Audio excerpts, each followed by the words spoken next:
سانحہ وزیر آباد عمران خان پر قاتلانہ حملہ 1 تاریخ دن 3 نومبر 2022 پاکستان کی سیاسی تاریخ کا ایک المناک اور فیصلہ کن دن جب سابق وزیر اعظم عمران خان پر وزیر آباد میں قاتلانہ حملہ ہوا۔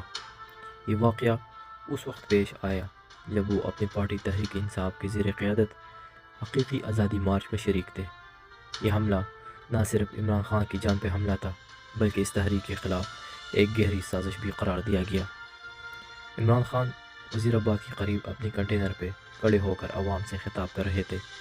اچانک گولی کی آواز گونجی اور ایک گولی ان کی دائیں ٹانگ میں لگی۔